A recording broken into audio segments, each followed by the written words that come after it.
Muito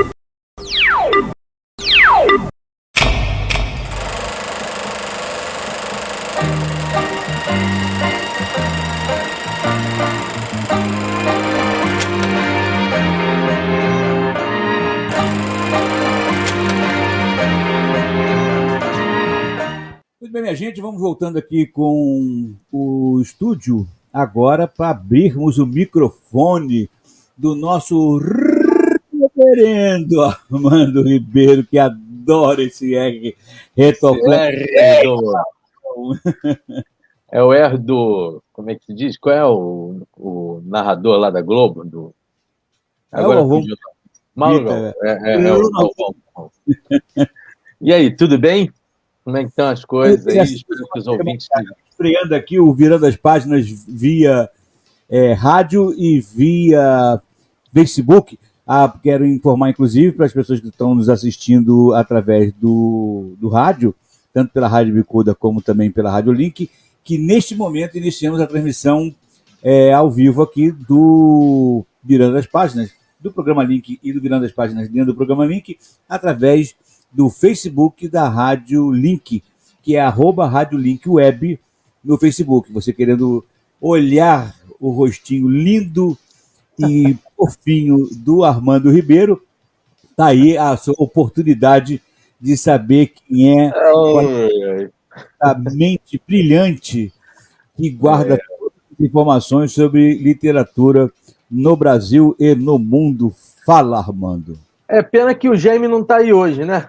Ele tinha pedido.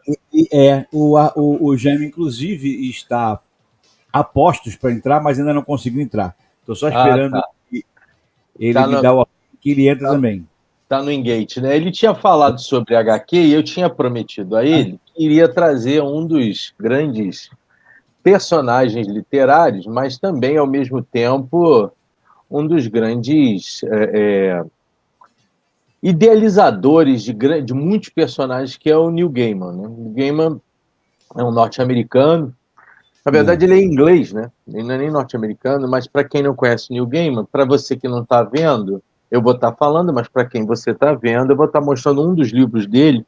Ó, Mitologia Nórdica é uma das obras do Gaiman, e uma outra aqui, só de brincadeirinha, Lugar Nenhum, que foi um HQ, um livro que se transformou em um HQ. Eu falei, inclusive, dele lá no Virando as Páginas. O Neil Gaiman é um gênio. Ele é criador do Sandman, a série, se tornou série também, Lúcifer, Belas Maldições. Ele é um dos roteiristas na DC do Batman. Então você tem o Neil Gaiman um mercado e uma história relativa à HQ muito, muito interessante.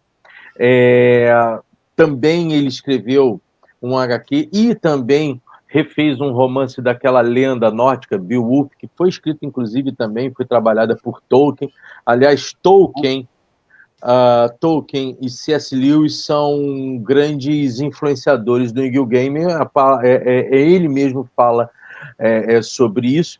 Ele era um morador do subúrbio inglês, de Hampshire, então ali aquela região ali perto do porto, e fez com que ele pudesse propor, por exemplo, esse HQ aqui. Não sei, o pessoal não vai poder ver, mas aqui tá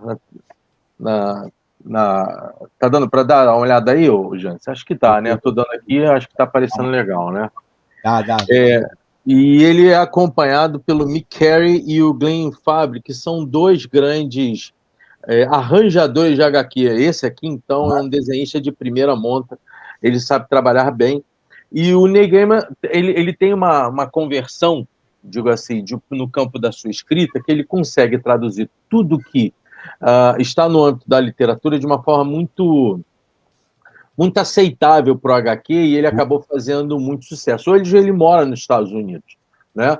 Mas ele é daquela região mesmo de Hampshire, lá em Portsmouth, na Inglaterra, e ele está sempre fazendo trabalhos, e aí já é por influência própria do C.S. Lewis, também influência do Tolkien, e por que não dizer uma influência secundária mais adiante, que é de um dos caras que criou a ideia de mundos, que foi o George MacDonald, que vai influenciar também Chesterton, vai influenciar o Tolkien, o Lewis. Não é o dono do McDonald's, né? Que não é o dono do McDonald's. Não tem nada a ver com o McDonald's, não tem nada a ver, não. Inclusive, era um pastor anglicano,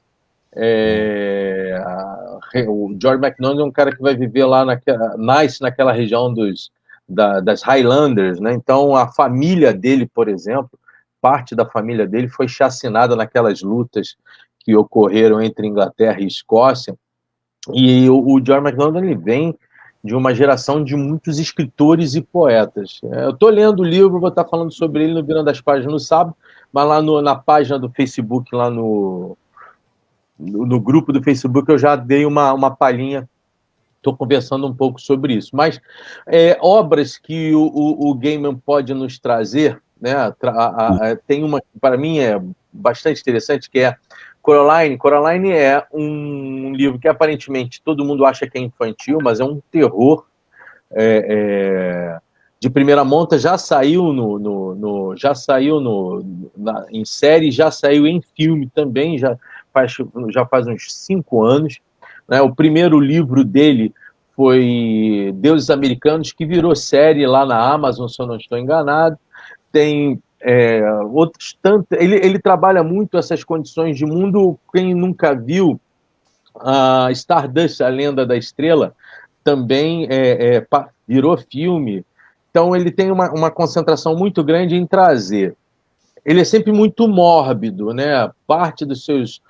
Dificilmente você vai ver uma capa de um livro do Gaiman, ou então vai ver um HQ do Neil Gaiman que seja algo muito claro. Ele escreve para criança também, aí na criança ele pega leve. Né? Uma obra que eu mostrei aqui, que vale a pena vocês lerem em lugar nenhum, e em 2005, o primeiro livro dele, que depois veio a se tornar série, foi Deuses Americanos, foi em 2001. Ele era jornalista, né? E o primeiro livro que ele fez foi a biografia do Billy Idol. Então, você vê como é que o cara foi se reinventando até cair na mão justamente dos romances, principalmente mais mórbidos, mais voltados mesmo à fantasia, mas uma fantasia meio obscura, e depois se tornou o que é hoje. Ele tem hoje na TV, tem uns 4 ou 5 séries que rolam direto. A Lucifer, por exemplo, que é um HQ que ele fez. Ele também trabalha com Mark Wayne lá no HQ do Constantine, mas Lucifer, essa série que o pessoal vê aí na Netflix, ela também vem das mãos e da cabeça dos HQs oriundos do Neil Gaiman, né? Então, o primeiro livro dele foi Deuses Americanos, que virou uma série também. Né? Tem um livro que vai virar HQ também, que é Os Filhos de Amanzi, que ele fez esse livro, ele fez em 2005. A grande ideia assim, que a gente precisa compreender em relação aos HQs e mesmo às fantasias, já ia esquecendo também, o HQ mais conhecido dele é Sandman, né? Sandman é uma das obras, se você quer, dentro do mundo da DC, Sandman é um dos contra-heróis, anti-heróis, né? E é sempre muito, eu diria que ele é muito, eu iria falar mórbido, mas ele é muito depressivo, né? É o Morpheus, o que é o nome do personagem que faz o papel de Sandman, e as contradições emocionais, mas também aquilo que um deus do sono pode fazer com qualquer um. O Filho de Anansi, para quem quer tomar susto lendo, vale muito a pena, mas de todos os livros dele, o que eu mais gosto, além de ser o Lugar Nenhum, é Coisas Frágeis. Coisas Frágeis, para mim, é uma das obras mais interessantes, né? Existem outras obras, O Oceano Sem Fim, existe como é que se diz? Tiger Face. Então, assim, não é o Tiger Face, tá? É o Tiger Face. É uma obra mais cândida, um livro até, inclusive, mais alegrezinho. Eu já ia mandar, inclusive, um zap aqui do Tiger Face, dizendo que ele tinha se tornado assunto e tema do Armandão no rádio. Não, e podia pedir direitos autorais ao Neil Gaiman por causa do título, se fosse Tiger Face. Agora, você falou aí, agora há pouquinho, coisa de 2, 3 minutos atrás, quando você falava sobre as terras do Reino Unido, você falou do mito do Highlander. E parece que esse é um mito que, volta e meia, ele entra no ideário coletivo Aham. dos autores, né, e escritores, porque vira e mexe, esse tema volta ao assunto. É, Parece um mito muito presente no imaginário coletivo.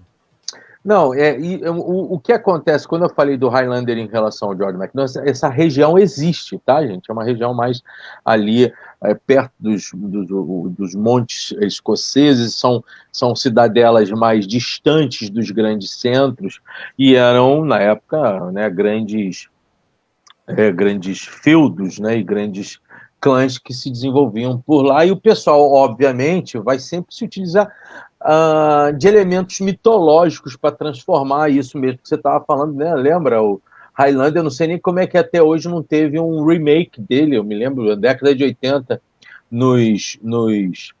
proporcionou isso também, né? Não foi 90, não? É 90, é final da década de 80, 90, né? É E foram verdade. 3 Highlanders, né? Agora, essa concentração, eu ia falar sobre isso mesmo. Essa condição, tanto nos HQs, como principalmente nos livros de fantasia ou de ficção, o uso do mito é meio que uma própria consideração do humano ali, né? Então, o mito ele sempre precede as nossas intenções nacionais, as nossas intenções religiosas, a nossa forma de ver o mundo, e assim, a metrificação dos ídolos se dá de uma forma mais palpável, normalmente ou é no cinema ou são nas revistas, né? Eu tinha esquecido de falar para... Oi? E, na verdade, o mito tem o papel de perenizar o conteúdo da história, né? Sim. Porque se você tivesse uma história real, ela se perderia no tempo, ela cairia em obsolescência, É, ela perderia aplicabilidade, coisa parecida. No que você tem um mito, ele perpassa as eras e se isso, torna transcendental. Isso exatamente. Exatamente. Existem algumas questões, quando vai para o cinema principalmente, né? É óbvio que são formas de comunicação completamente diferentes. O cinema com uma noção manipuladora muito mais forte, né? Aquela coisa que eu já falei, né? Sobre o soft power, o uso das imagens a favor de uma visão ou de uma nação.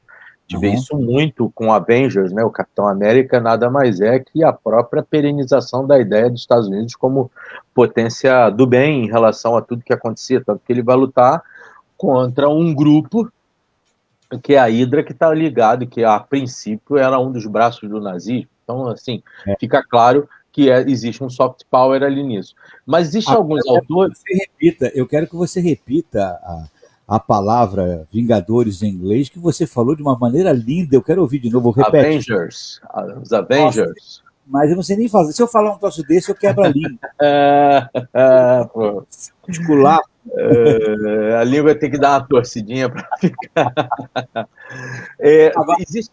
ainda falando de HQ, eu quero registrar aqui para você que essa semana eu assisti uma entrevista do nosso querido Carlos Caldas, Muito bom, né? falando sobre o Doutor Estranho num Sim. grupo de pesquisas de história e quadrinho, Sim. e impressionante a amplitude de conhecimento sobre história e quadrinho do Caldas, é um troço assustador. Muito. O Caldas, ele consegue narrar a história de um personagem a partir de elementos da emoção humana também, e as condições e trocas culturais, né? A questão do Doutor Estranho, por exemplo, você tem que perceber o que o Stan Lee quer demonstrar naquele personagem, né?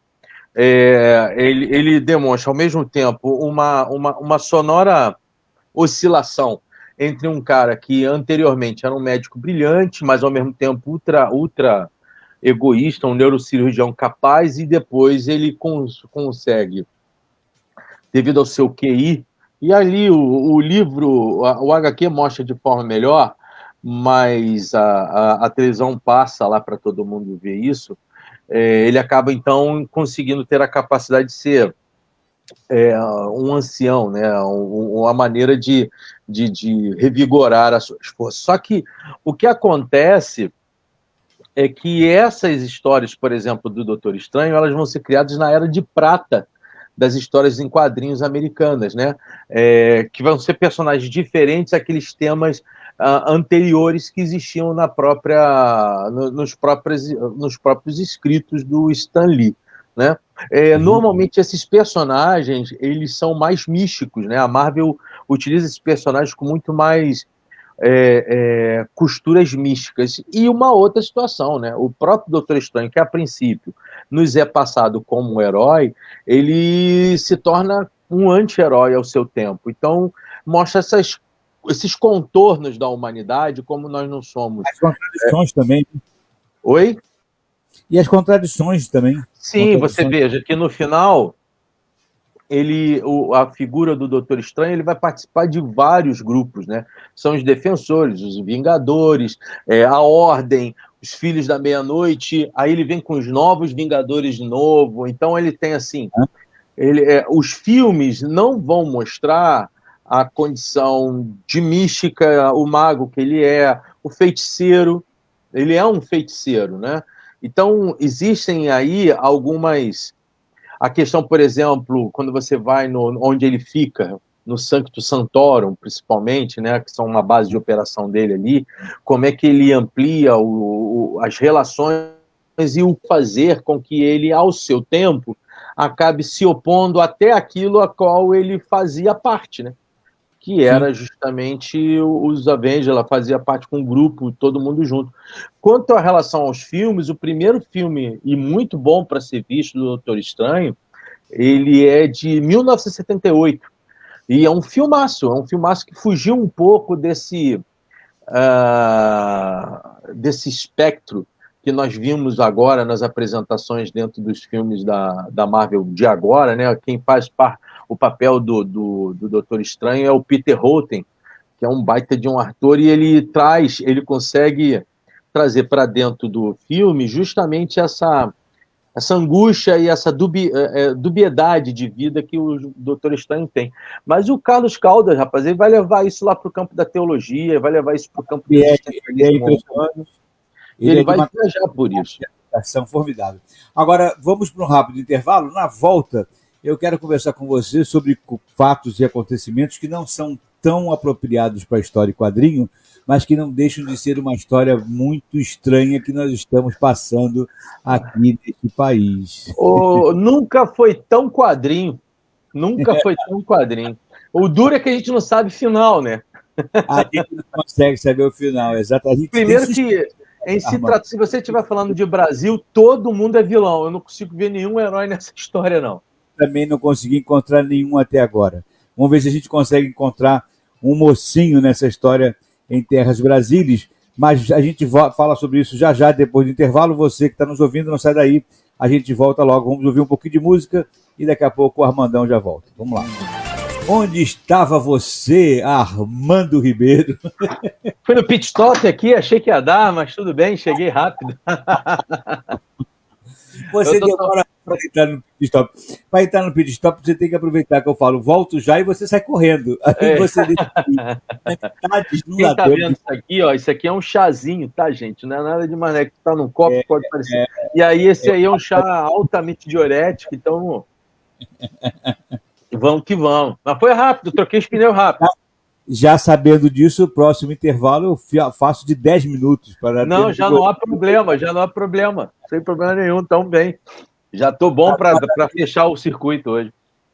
Beleza. Eu estava falando com você, antes da gente ir para o intervalo, que na volta eu gostaria de comentar com você aquilo que foi notícia no Brasil e no mundo na terça-feira, né? Tem uma porção de assunto que a gente precisa comentar e falar.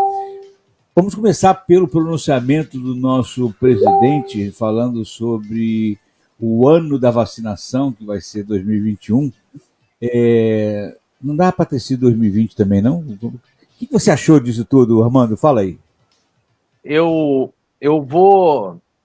Eu tenho tomado algumas posições em relação a esse tipo de. Ao que está acontecendo com o país, primeiro falando do país, né?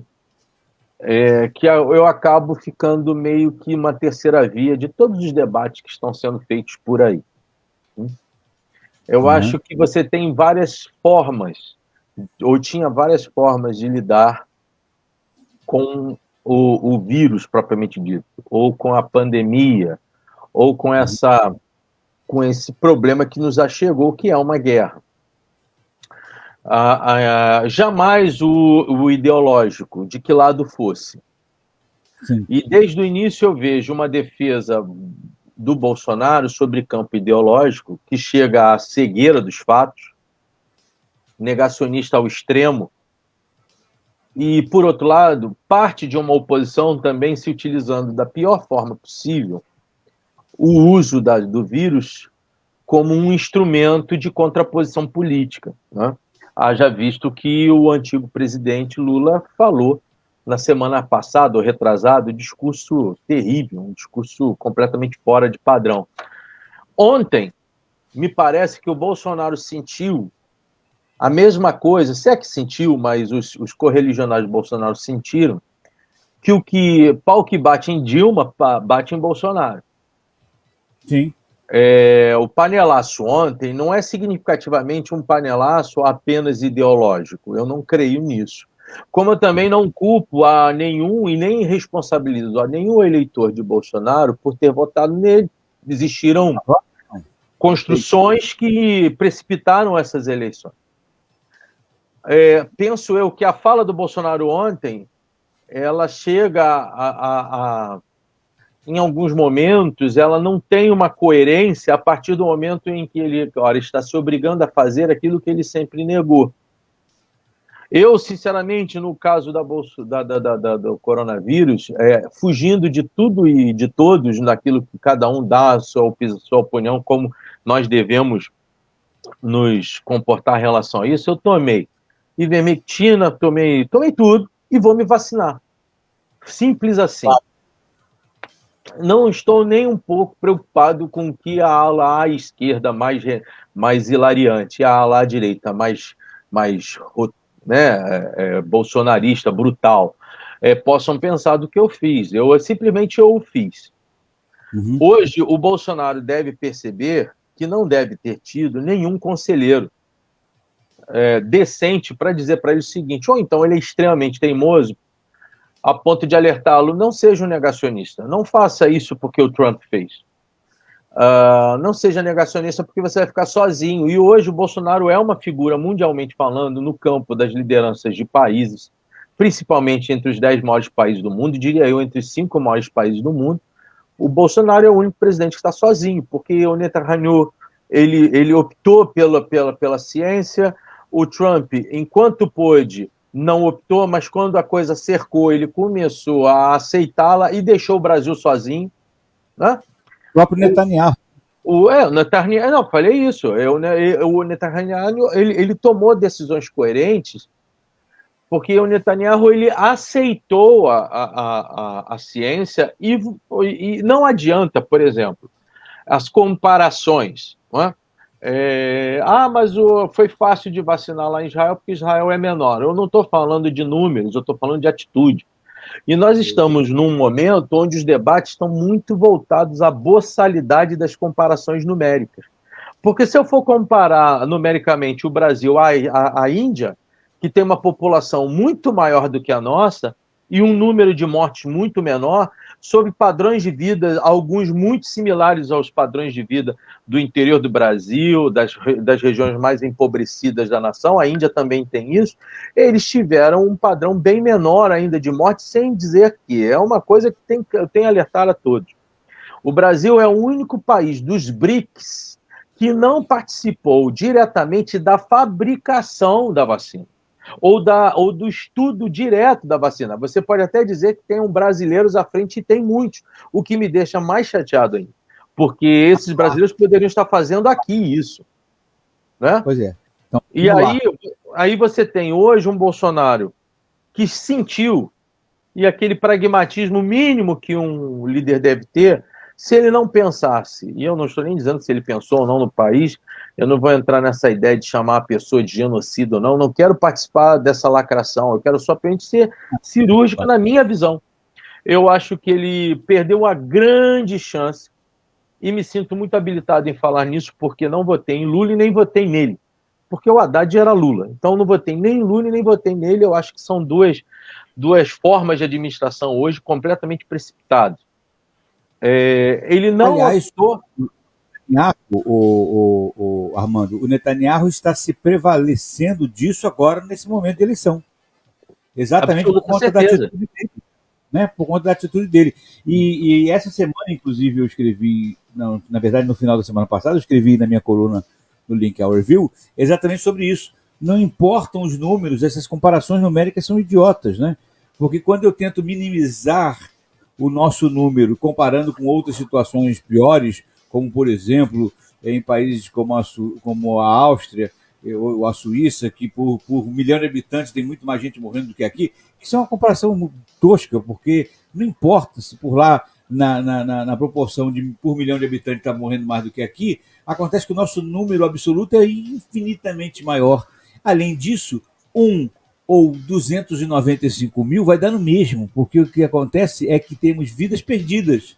Se nós tivéssemos, ô Jansen, se nós tivéssemos, Deus me livre, guarde, 600 brasileiros e brasileiras, irmãos nossos, perdidos para a Covid, mas se houvesse uma observação de toda a nação, de uma coerência e de uma união, e uma atitude de liderança do Bolsonaro em buscar unir mesmo os mais opositores a ele, fazendo o que havia de ser feito, ele não estaria passando o problema que ele está passando agora.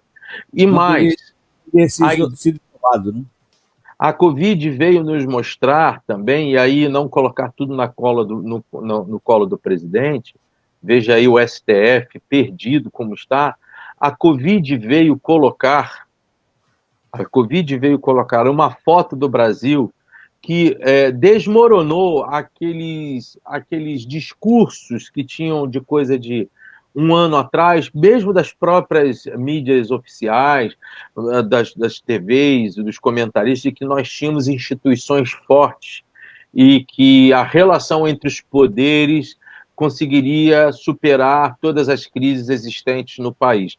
Nós estamos vendo que executivo, legislativo e judiciário são instituições importantes dentro de um cabedal democrático, de uma república, porém, todos eles estão totalmente comprometidos com interesses próprios, de onde vier, de quem quer que seja. E eu falo isso de A a Z, pegando todos. O que a gente percebe é que não há um tratado definitivo de unificação do país em favor de uma situação. Quando, na ditadura Vargas, o Brasil partiu para a Segunda Guerra Mundial, Vargas, ainda que fosse uma ditadura, aquele período era Vargas, ele tinha opositores que, naquele exato momento, em certo fato, eles preferiram silenciar para lutar contra algo. O Brasil precisava se compreender hoje numa guerra em que nós fomos invadidos por uma força letal, invisível, e os exemplos da liderança acabam, em escala dominó, refletindo na sociedade, que também é uma sociedade que não consegue entender que há limite para tudo na vida. E eu acho que isso, eu já disse isso no programa passado, é uma responsabilidade muito mais de quem lidera do que de quem é liderado. Mas a gente não pode também achar ou se entristecer pelas praias estarem fechadas. O que a gente precisava fazer era o meio termo, que até agora eu não vejo sendo feito, que seria a adequação de todo o objeto da ciência, ao mesmo tempo a questão da economia. Você não pode também achar que um governo de uma hora para outra, um governo onde 89% dos seus gastos são para dentro, não é para fora, é para poder pagar folha de pagamento, para poder rodar. Você não pode achar que esse governo de uma hora para outra vai fazer milagre. Esse e qualquer outro. Por quê? Porque a construção republicana brasileira e o tipo de Estado brasileiro estão errados. Como eles estão errados, os resultados da fragilidade desse Estado, eles sempre serão mostrados no primeiro desafio gigante que apareça. E esse desafio chegou, que foi o corona.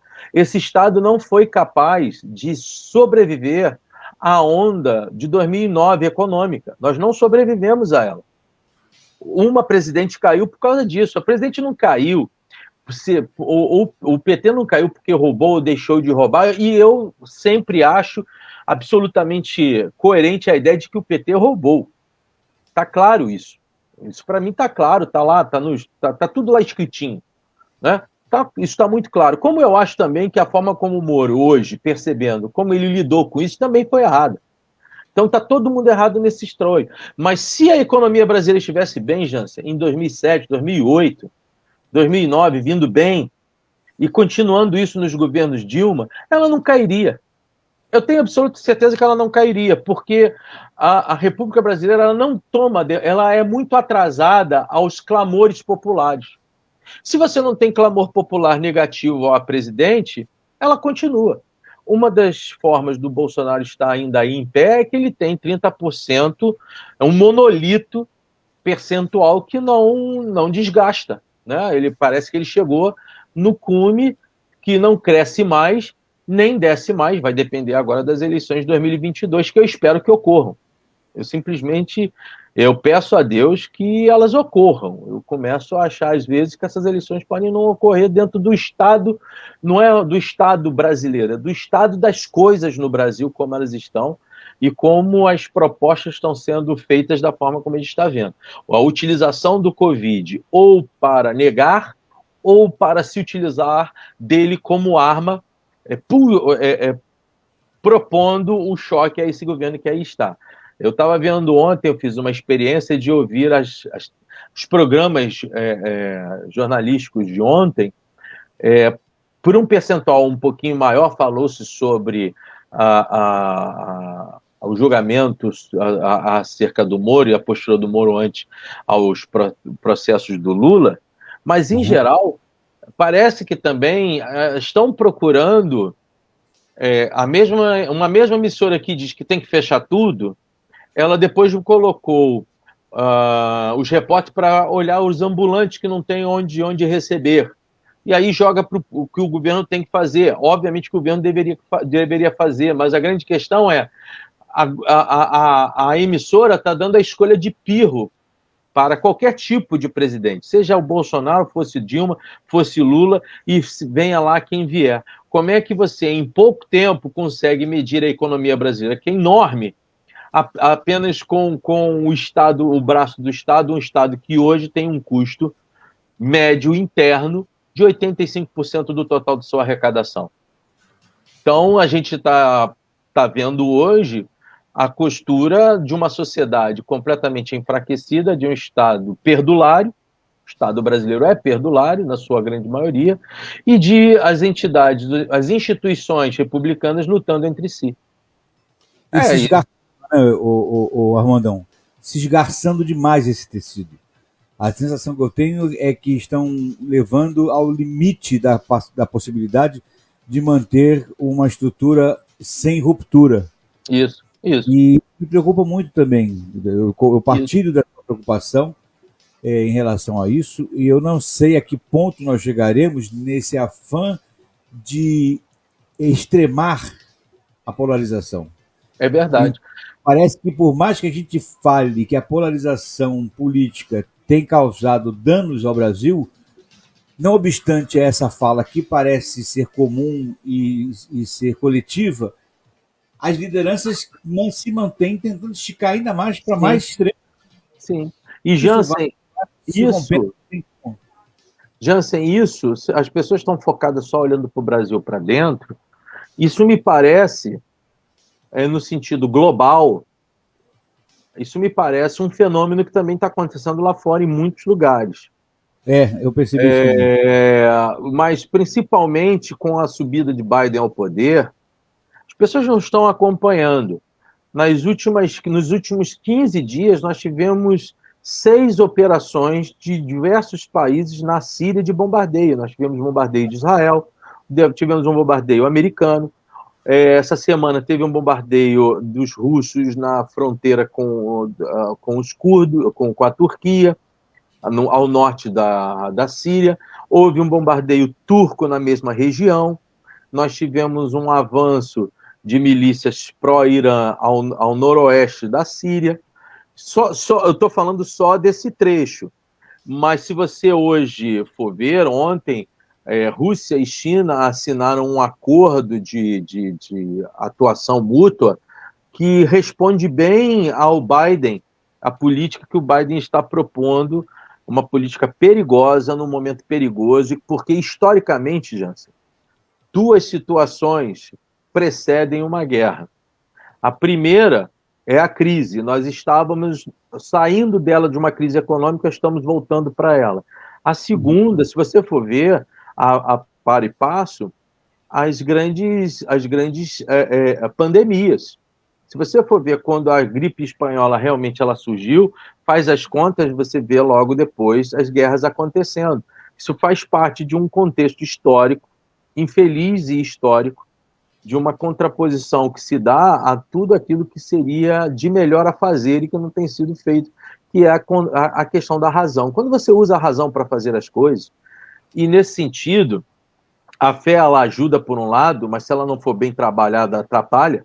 Quando eu falo razão, é a razão de não botar na mão de Deus tudo aquilo que a gente pode fazer e ele nos permite fazer. E que essa responsabilidade nossa realizar, né? Depois que alguém contrai o corona, você ligar para a pessoa e dizer, olha, se Deus quiser vai melhorar, você não tem certeza se essa pessoa vai melhorar. Você não tem certeza. Eu acho uma atitude irresponsável, inclusive, dizer que se Deus quiser, tudo vai melhorar. Porque se não melhorar, Deus não quis. Ia colocar no colo de Deus uma responsabilidade humana. Porque essa pandemia ela surgiu por conta da vontade humana, e ela aumentou por conta da vontade humana, e o Brasil está mais do que provado que ela está no Brasil aumentando pela incapacidade de um Estado, e aí nesse ponto o Bolsonaro é responsável, porque ele é o presidente, a incapacidade de um Estado de gerenciar algo, tendo ele a melhor rede de saúde para vacina já encontrada no mundo e que é tema de exemplar, não só para a ONU, mas para o mundo todo. Agora, por falar em ONU, já que você tocou no assunto, e eu já estava com ele aqui no gatilho, segundo a ONU, mais de 30 milhões de pessoas estão a um passo da fome extrema. A fome extrema deve aumentar em mais de 20 países nos próximos meses, alerta a Organização das Nações Unidas. Em algumas regiões do Iêmen, do Sudão, do Sul e no norte da Nigéria, famílias estão morrendo de fome, revela relatório das Nações Unidas para a Alimentação e Agricultura, a FAO, do Programa Alimentar Mundial. A situação de fome extrema é agravada por conflitos internos, alterações climáticas e pela pandemia do Covid-19. Em alguns locais, é também agravada pela praga de gafanhotos. Quer dizer, o local ali está sendo quase que dizimado, né? Eu volto a dizer, é mais um ponto a favor daquilo que eu disse. Pré-guerra, pega a Segunda Guerra Mundial, a população alemã estava, na década de 30, em fome extrema. Por conta do Tratado de Versalhes, a Alemanha foi imputada à Alemanha a culpa da Primeira Guerra Mundial inteira, que foi uma injustiça, e que fez surgir aquele anãozinho de bigode. Né? Mas existia fome extrema na Alemanha, existia fome extrema na Espanha por conta da guerra, da Revolução, né, da Espanhola, da Guerra Civil Espanhola com o Franco. Existia fome extrema. Guernica, né, quem olha o quadro Guernica vai perceber isso. Né? Você vai ter fome extrema ao norte por conta da Revolução Russa, E a incapacidade dos Romanov em conseguir, e olha que eu sou monarquista, né? Mas a incapacidade definitiva dos Romanov em enxergar a sua população e propor a ela ainda uma monarquia absolutista no virada do século, propôs o crescimento do comunismo lá dentro. Mas você vê a fome avassaladora na Rússia, né? Então, o que está acontecendo hoje eu acho que tinha que ser de todos os países do primeiro mundo, assim dito, né, imposto de cima para baixo, mas tudo bem, do primeiro mundo, né, que são todos esses países precisam olhar quais são as consequências que hoje a África, mas também a América, mas muito mais a África, isso é fato, sofre por conta da própria ação que esses países tiveram por lá. Então, por exemplo, Eritreia, Etiópia, perdão, Sudão, Congo, um período muito... Moçambique, Angola mesmo, a ditadura angolana até hoje lá, né? Durante muito tempo, a África vem sofrendo, eu diria, mais de um século, um continente vem sofrendo todas as causas e consequências operadas pela Europa, principalmente no período da virada do século do imperialismo europeu. Então, o que você tem hoje, a África foi um continente de grandes impérios, né? O Império Etíope era um império de estabelecer padrões similares aos impérios europeus. A própria Angola também teve isso, né? E você teve o que hoje a ONU está falando, ela está falando só das consequências, porque, de outra forma, também eu não vejo a ONU atuando da forma como deveria atuar, e acho até que a ONU hoje é um bibelô apenas nas mãos das grandes potências, e também do capital internacional, de uma forma que você não sabe de onde vem. As big datas, por exemplo, fazem parte disso tudo aí, e você acaba tendo uma retórica, e me parece essa é a grande falha da fome lá na África, é a imposição do Ocidente à África e ao Oriente, a forma como eles devem viver, né? A África não é europeia, a África é a África, né? Eu acho, quando você vê que essa preponderância europeia, né, olhava-se para o Uruguai é a Veneza da América do Sul, a Líbano é a Paris da América do Sul, da África, entendeu? Então, assim, é como se só no território europeu tivesse algo de bom, quando, na verdade, em todos os territórios. Você imagina que este estado de fome, em que um dos motivadores, segundo a própria relatória da ONU, é a Covid-19, pode começar a se expandir, se ampliar para outros países? Não, por exemplo, aqui no Brasil? Aqui no Brasil já existe fome, Jansen. Aqui no Rio de Janeiro existe fome. Aqui sem a Covid existe fome. Eu acho que a ONU está se utilizando da situação da Covid para tentar mostrar algo que já existe desde sempre, que é uma vergonha da humanidade. É uma vergonha Paris ser Paris, e uma cidade como Paris estar do jeito que está, as grandes metrópoles, eu incluiria até algumas grandes metrópoles aqui da América também, São Paulo, né, já que infelizmente o Rio de Janeiro está em estado de calamidade, né? Mas São Paulo, Nova York, Cidade do México, Toronto, Ottawa, e por aí vai, essas cidades, é um absurdo você ver as cidades como estão nessas regiões, e você vai para o Líbano, por exemplo, e vê como se vive aquela sociedade com sol, chuva e bomba, né? É terrível. Gaza, faixa de Gaza, o que é a faixa de Gaza? Dá para a gente viver com ela o resto da nossa vida? Dá para a gente admitir que um país como a Síria seja governado por um tirano, mas também todas as outras orientações que lá dentro pensam a mesma coisa? Dá para a gente ver como está hoje Bagdá e como era Bagdá 20 anos atrás na mão do próprio Saddam Hussein? Vale mesmo a gente pagar a ideia e aceitar mesmo, apostar na ideia de que o mundo tem que ser do jeito que ele está sendo hoje? Eu acho sinceramente que a ONU ela tem uma capacidade imensa de anunciar coisas que todo mundo já sabe. Agora, para a gente encerrar esse bloco, ô Armando, o lockdown do Rio começa no dia 26, agora na sexta-feira. Será que avisaram o vírus que ele só pode começar a trabalhar depois do dia 26, quando nós estivermos no feriado? Esse lockdown de horário e dia marcado, você acha que vai funcionar? Como é que você pensa isso? Que me parece uma coisa meio louca, né? Eu digo assim, olha, precisamos de resolver um problema rápido. Mas agora não, vamos deixar para o dia 26. E aí eu fico pensando o seguinte, avisaram o vírus? Existem duas coisas que eu acho que me causam muita angústia nos debates com relação ao vírus. O primeiro é o negacionismo da vacina, né? E transformar a vacina, o que eu já ouvi em relação à vacina, eu quero lembrar que teve alguém que disse que se você tomasse vacina, viraria jacaré, você sabe quem é. Então, uma liderança não pode falar isso. Então, primeiro é um negacionismo sistemático e esdrúxulo da vacina. Eu não consigo enxergar hoje. Nós estamos chegando agora. Já é por números a Covid, aí vai se discutir se é Covid mesmo, se o que está sendo anotado no laudo de falecimento das pessoas, começa essa discussão.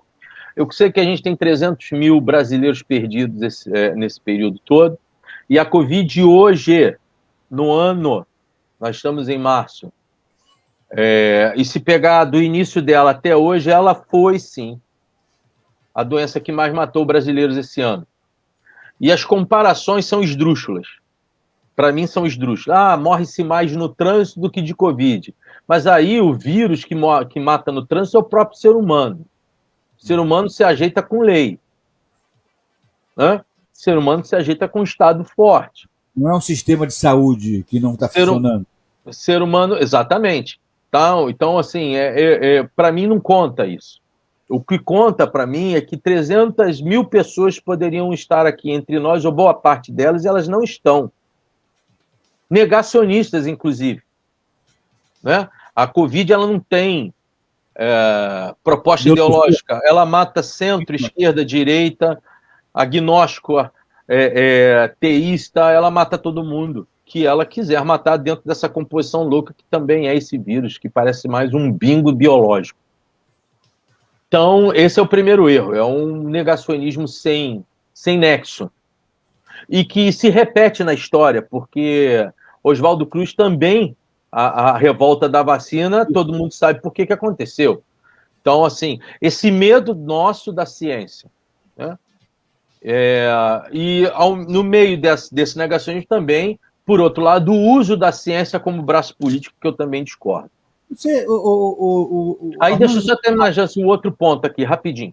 E o outro ponto é esse que você está falando, que é da economia. O lockdown, ele precisa existir, mas como ele precisa existir? Eu acho que é necessário que você tenha um comportamento, inclusive, da sociedade. Mas quando você tem, no Rio de Janeiro, vamos pensar no fenômeno social, da sociologia mesmo, e na sociologia política, poderia eu dizer, quando a população, de certa maneira, ao seu princípio, respeitou, na sua grande maioria, respeitou aquele lockdown lá de trás, mas foi atropelada por algo que ela já desconfiava, que foi também a corrupção nos hospitais que foram construídos, né? E nas compras as mais absurdas de material que não cabia para a Covid, aí você tem um fenômeno aí que é da desconfiança completa, ou pior do que a desconfiança, a confirmação da não integridade do Estado. E aí você tem um povo que é povo, mas ainda não entendeu o que é ser nação, porque a República nunca ensinou isso para o povo. O povo não sabe o que é ser nação. Nunca foi. Não nacionalismo, é ser nação, como nação. E aí você tem, então, aquilo que já é fato no Rio de Janeiro, por exemplo. Se dá para fazer, eu faço e ponto. O Rio de Janeiro é uma cidade completamente bagunçada. Sai prefeito, entra prefeito. Sem dúvida nenhuma, completamente bagunçada. Largado. O Rio de Janeiro é uma cidade largada. Então, quando eles escolheram dia 26, Jean, vocês podiam escolher dia 26, dia 28, 29. Vão dizer que é uma estrutura para arrumar o Estado para ver essa situação. As cidades litorâneas já não permitem você entrar, né, se você não estiver a trabalho ou morando lá, o que eu acho que é correto, né? Eu acho que esse lockdown foi mais sereno do que aquele outro. A gente tem que ser justo nesse sentido.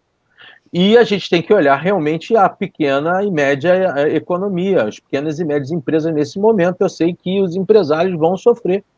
E isso a economia não está contra a saúde, nem a saúde está contra a economia. O que está é a ideologia que contrapõe uma coisa à outra, utilizando-se de economia ou da saúde para se prevalecer. E esse é que é o grande problema.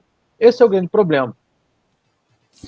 Vamos fazer um rápido intervalo. Na volta, eu queria que você comentasse, na hora que eu ia te interrompendo, eu ia perguntar a você se esse negacionismo, e aí puxando historicamente lá a história da revolta das vacinas, por exemplo, se esse negacionismo cíclico no Brasil, ele não tem exatamente fundamentação na desconfiança permanente que nós temos das pretensões e das intenções de nossos governantes pela história. Pela história. Vamos para um rápido intervalo e a gente volta já com o professor Armando Ribeiro falando sobre esta nossa pergunta. Vamos para um rápido intervalo e a gente volta já. Muito bem, minha gente, nós vamos voltando aqui para o estúdio para falarmos... É engraçado que essa mania, né, de voltar para falando do estúdio. Não estou no estúdio, estou em casa. Mas vale, gente, vale. Estamos no estúdio. Inclusive, eu quero aproveitar para falar com os nossos ouvintes que eu tenho feito questão de reafirmar isso todos os dias, por conta de uma atitude responsável da nossa diretoria, na Rádio Bicuda, nós deixamos de fazer o programa ao vivo, presencialmente dentro do estúdio, para preservar a saúde minha, do Armandão e de todas as outras pessoas que participam da montagem da estrutura da rádio, né? Em vez de ficarmos lá trabalhando, aglomerados, correndo o risco de levarmos doença uns para os outros e trazer para as nossas casas, foi decidido que cada um dos apresentadores ficariam em casa e a programação tocaria de casa, como nós estamos fazendo. Então, hoje, quem nos assiste tem o privilégio de inverter. Nós, normalmente, invadimos a casa de vocês com a nossa programação. Hoje, vocês têm o direito de invadir a nossa casa. Então, quem está nos assistindo, por exemplo, pelo link, pelo Facebook da Rádio Link, está assistindo aqui, eu dentro da minha casa, o Armando dentro da casa dele, e ontem nós estivemos aqui com a Deise Oliveira, com a Luciane Teixeira e com a Patrícia Mello, também falando respectivamente de suas casas. Quer dizer, fazemos parte agora um da vida do outro, né? Eu estou com saudade do casal. Não. Depois não conseguimos, infelizmente, Jaime Eduardo e Gabi não conseguiram entrar hoje, mas com certeza na quarta-feira que vem nós vamos tê-los aqui, se Deus quiser. Tivemos um rápido da queda aí de conexão, né, Armando? Mas você está me ouvindo bem, não está? Tô, fechou. Maravilha. Bom, nós tínhamos deixado... bom, deixa eu te falar o seguinte, que ontem, não sei se você assistiu o programa pela página da Rádio Link, as pessoas que achavam que a Deise Oliveira era só uma voz, acabaram vendo quem é a Deise Oliveira. As pessoas conheceram a Deise, viram que ela é uma pessoa, não é só uma voz. Né, o véu se rasgou, né? O véu se rasgou. O véu se rasgou, ela se revelou. Mas, Armando, eu tinha perguntado a você, antes da gente ir para o bloco, se olhando a história, pegando como exemplo, né, a questão da revolta das vacinas e outros levantes anteriores mesmo a ela, se essa atitude recorrente, essa atitude nacional recorrente de negacionismo no Brasil, não está muito ligado a um excesso de desconfiança quanto às pretensões e intenções de nossas lideranças políticas. porque é muito comum, quando a gente está em roda de amigos, conversando, que a gente comente um fato e alguém, e não apenas um ou duas pessoas, normalmente diz assim: ah, mas será que é isso mesmo? Será que estão nos contando a verdade? Será que a mídia não está escondendo? Será que. Quer dizer, eles não conseguem ter a sensação de verdade quando a informação vem das lideranças políticas. Eu estou falando isso porque ontem nós recebemos pelo Facebook, não sei se você recebeu, eu recebi aqui, uma nota da Fiocruz, uma nota divulgada pela própria Fiocruz, falando sobre o cronograma que ela tem de entrega de vacina e da probabilidade já no segundo semestre dela própria estar produzindo o próprio IFA, né, o IFA, e então os independentes da produção de vacina aqui no Brasil, pelo menos a Fiocruz teria essa possibilidade. A nota veio de uma maneira tão simples, tão tranquila, que aquilo me deu um alento. É verdade. A nota veio da Fiocruz, seca, simples, olha, informamos que a partir do dia tal, entregaremos tanto, já entregamos tanto, faremos assim, assim, abril vai ser tanto, maio vai ser tanto, junho vai ser tanto, totalizando o primeiro semestre um total de tanto, e estamos prevendo para o segundo semestre um total de mais um tanto, fazendo total de tanto, acabou o assunto. Simples, acabou a nota. E toda aí, coisa organizada é simples. A sensação não é só organizada, eu acho que traz um quê de apuro, né, informativo e de verdade, uma vez que não tenta usar de predicativos, não usa de gerúndios, não usa de makings, né, argumentativos para passar aquilo que efetivamente precisa ser passado. E aí, comparativamente, fica muito claro. A nota da Fiocruz nos pareceu muito mais crível do que o pronunciamento de qualquer ente político. Sem dúvida.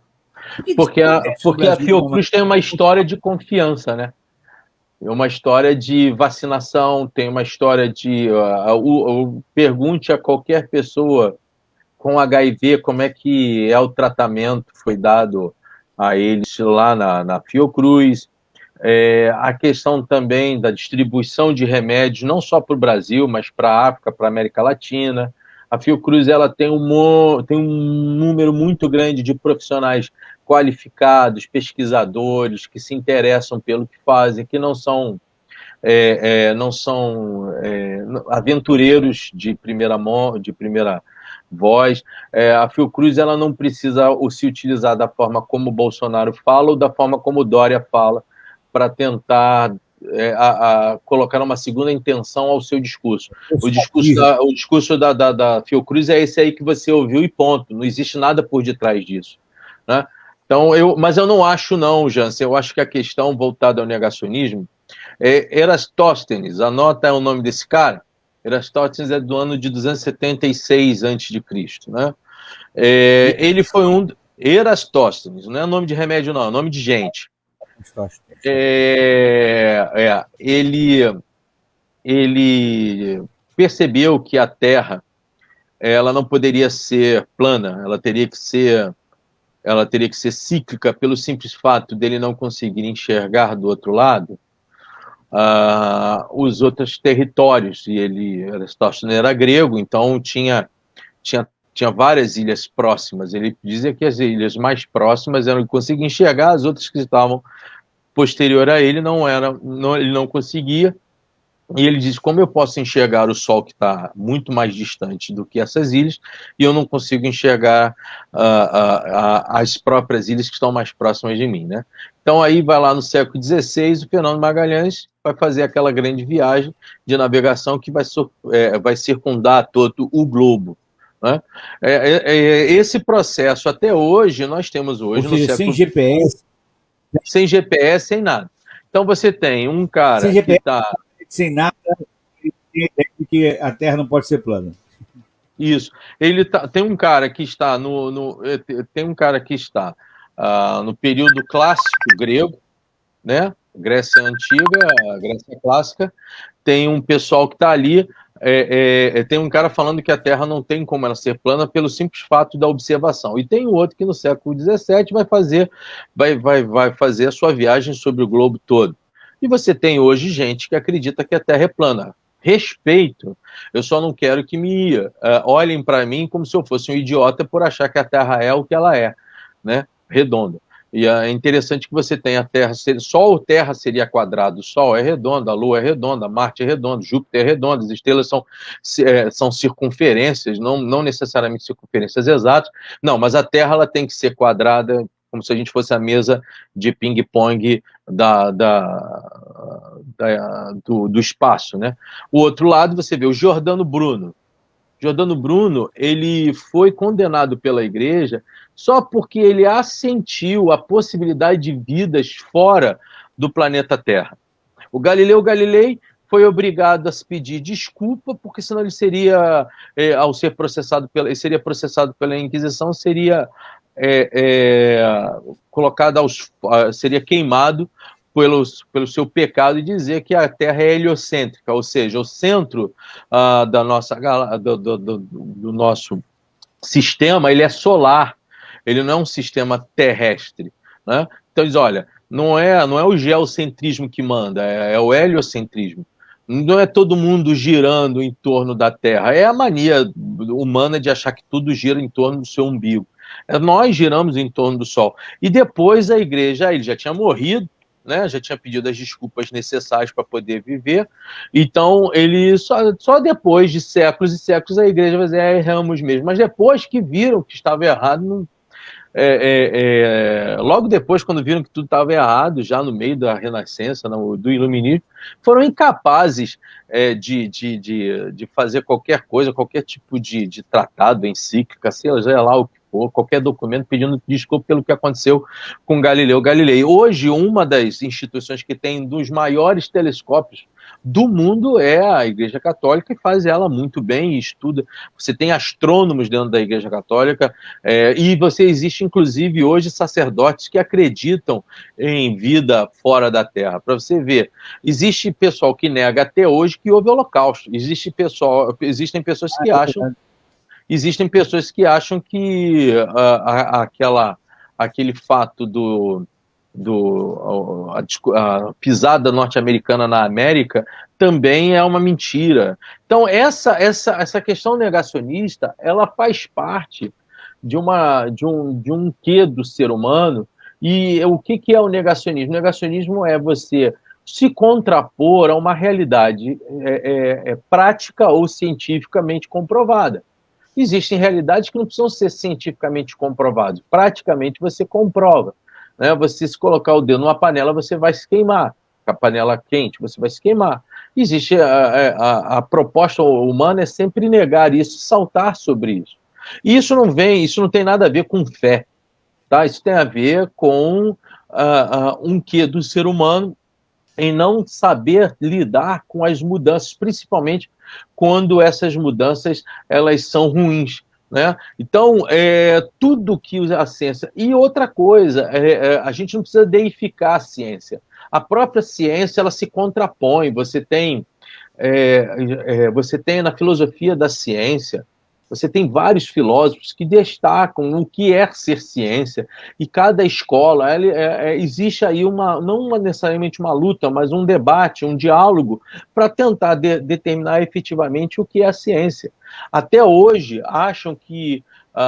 aí você tem a coisa também da paixão, e aí você deixa de ser espectador para ser torcedor no campo político. Quer dizer, quem é mais à esquerda diz que Stalin não matou tanto, outros dizem que Hitler não matou tanto, que isso é uma ideia das grandes empresas mundiais que têm os seus principais sócios judeus e que fizeram, então, a construção de uma narrativa. Em se tratando aqui do Brasil, eu acho que você tem esse aditivo mesmo, mas não é só aqui. Você teve uma marcha na Alemanha há pouco tempo atrás negando.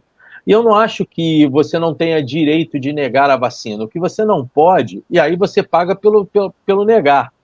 O que você não pode a partir da sua negação, os resultados que vierem, inclusive contra você e contra alguém que você ama, você não pode se utilizar disso para culpar o outro pela sua decisão. Eu acho completamente, totalmente cabível alguém não querer se vacinar. Eu, por exemplo, desde antes da Anvisa pensar ou deixar de pensar, eu sempre dizia, eu me vacino. Aí até algumas pessoas dizem, mas você se vacinaria, você colocaria o seu filho para se vacinar? Não, eu estou falando que eu me vacino. É uma questão pessoal, ok, mas eu me vacino. O que aconteceu, por exemplo, com Oswaldo Cruz, que veio dar o nome, inclusive no Instituto Oswaldo Cruz, é justamente isso. E esse exercício é muito mais fácil, né, Jansen? Humanamente é mais fácil negar do que aceitar.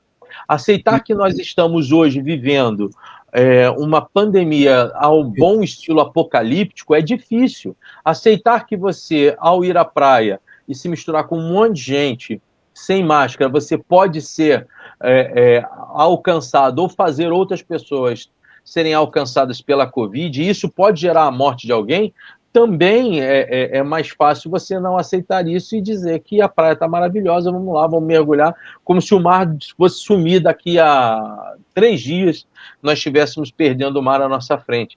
Então, o negacionismo ele também serve como uma espécie de escudo para as nossas irresponsabilidades. Então, você vai sempre justificar as questões do que você tem a fazer. É totalmente diferente, Jansen, e aí deixar isso muito claro. Quando o empresário questiona o lockdown em relação ao negacionista. O empresário, ele tem as suas questões, as suas responsabilidades, aquilo que ele, os seus compromissos, os seus funcionários, a sua própria vida. É diferente quando o empresário chega, olha, vamos ver isso aqui, como é que a gente pode fazer melhor, do negacionista. O negacionista simplesmente nega. Então, se você hoje colocar, eu vou dar um exemplo, se você hoje colocar alguém, um negacionista pleno, alguém que negue que a Terra é redonda, só como exemplo, colocar ele dentro de um ônibus espacial, levantar voo, circundar a Terra, e ele observar que a Terra ela é redonda, né? Não é redonda, é um pouquinho oval, ele vai dizer que tudo aquilo ali é ficção e que você colocou, que ele não levantou voo e que você colocou ele dentro de uma câmara hipotética que tem toda a tecnologia para fazer com que ele pense que aquilo que está lá fora é o planeta Terra. Ele não vai aceitar. É um fato que tem muito predomínio nas sociedades humanas mais antigas, né? E também na Idade Média. Agora, mesmo a Idade Média, a igreja teve que se dobrar quando da peste negra, ela teve que se dobrar às questões, porque até então sempre tratando aquilo como uma ação diabólica, né? De certa forma, pode até ser uma ação diabólica a partir da ação humana, mas que o negacionismo faz parte do humano, faz parte dos processos das relações humanas desde sempre. Tem um cara que eu vou indicar você, se quiser, Jans, para você ligar para ele, eu me rendo até a não participar, se ele for participar, porque é um amigão meu, que é o Brian Kibuka, que faz um trabalho maravilhoso sobre a história das pandemias. Então, ele vai trabalhar, inclusive, as pandemias bíblicas. Hã? O Brian esteve no Café com Teologia no ano passado. Então, você podia fazer um contato com ele, se não na quarta-feira, um dia desse, ele vai posso convidá-lo. Isso, ele vai trabalhar com você todo o preceito histórico das pandemias, todas elas. As pandemias bíblicas, né? As 7 pragas são pandemias, não pandemias, uma delas até mas as 7 pragas do Egito são situações apocalípticas, né? Que afligiram uma certa sociedade e historicamente estão lá comprovadas. Então você tem outras pandemias no pós-guerra, né, que também o escorbuto nas viagens dos navios negreiros, o escorbuto, como ele dizimava um barco inteiro. Os portugueses passavam por isso? Pô, muitos. Como você sabe, tem uma história terrível dos goitacás. Eu estava outro dia ouvindo com meu irmão. Os goitacás eram uma tribo de 12 mil, mais ou menos 12 mil pessoas, 12 mil índios, de uma estatura maior e que, diferentemente dos outros índios, eles não comiam carne por conta de um preceito religioso. Eles comiam carne humana porque eles gostavam de carne humana. e eram irascíveis. Quer dizer, a gente acha que eles estavam errados porque eles não aceitaram a presença de portuguesa, como se o europeu aceitasse a presença de qualquer outro povo estranho nos seus territórios. Então, e eles tinham um problema com os guaranis, a terminologia tupi é sempre... A ideia de tupi, que hoje a gente usa essa terminologia para tribos indígenas, para etnias indígenas, era... Tupi quer dizer o outro, né? E a forma como os portugueses conseguiram erradicar a tribo dos Goitacazes foi colocando roupas impregnadas de varíola, de doenças, febre amarela, colocavam no rio, e a partir daí deixaram lá para que esses índios usassem ou pegassem, e a partir daí o vírus ajudou a eles todos a dizimar 12 mil Goitacazes em menos de 4 anos, que não era impossível invadir. Então você veja que se tratar de situação viral, hoje, o que para a gente hoje é tranquilo, lá no passado não foi. E nós não temos apenas a corona, né, Vigilância?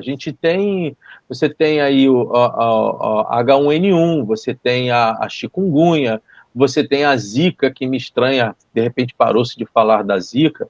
Você tem aqui, o Brasil é um país subtropical, que é um país com a maior extensão florestal do mundo. Nós temos possibilidade de criarmos aqui tanto, e aí que me entristece a partir de pesquisa, criarmos tanto o remédio quanto o veneno. Então, negar isso, as pessoas negam até o pai e a mãe morrer. Depois que o pai e a mãe morrem... Exatamente o que eu ia falar. Esse comportamento vai até o momento em que um ente muito próximo morre. E aí, a partir daí, você muda de comportamento, você muda de ideia, e a coisa começa a funcionar diferente porque tocou em você. Tocou na própria pele, tocou na própria carne, e isso começa a doer, e doer de verdade. É lamentável que seja assim, né, Armandão? Porque é impressionante que você precisa sofrer para entender o sofrimento alheio. É isso. Esse coberto de empatia e não precisa passar por isso. Muito bem, Armando Ribeiro, muito obrigado pelo seu carinho, pela sua atenção, pela sua generosidade constante de estar aqui com a gente no programa Link, participar conosco. Manda um abraço grande para a tia Fátima. Ela está em casa ou está trabalhando? Não, está trabalhando. Ela é área de saúde, né? A área dela, odontologia, está atuando, mas com todos os cuidados, né? 685 mil máscaras, 486 lapelas de plástico, 797 milhões de luvas e mais de 5 milhões de litros de álcool. Tem que se preservar, não tem dúvida. Velho, muito obrigado pela tua atenção, pelo seu carinho de sempre. Tá bom, querido. Prazer. Até a próxima quarta-feira, se Deus quiser. Obrigado. Fica só um pouquinho aí, enquanto eu vou passar a música, para a gente se despedir. Lembrando só o pessoal do Virando as Páginas lá no Facebook, no YouTube principalmente. Toda vez que eu falo com vocês, tem gente entrando, dissertações e resenhas literárias. Eu gostaria de participação de vocês. Eu não sou um sozinho remando nessa maré, não. E eu acho que a literatura é um dos aspectos que falta à população para ela deixar de ser negacionista. Aliás, adorei aquele 1984 que você fez. Ficou muito bom. Obrigado. Você é brilhante. Aliás, está no mesmo patamar, né? Você, Caldas, o Kibuca, todo mundo assim, é gente de outro patamar. Eu estou há anos-luz só aqui bebendo dessa fonte que de vez em quando pinga em mim. Obrigado, querido. Fica um pouquinho aí, eu vou jogar música para os nossos ouvintes e a gente já se fala. Um abraço. Tá bom, querido.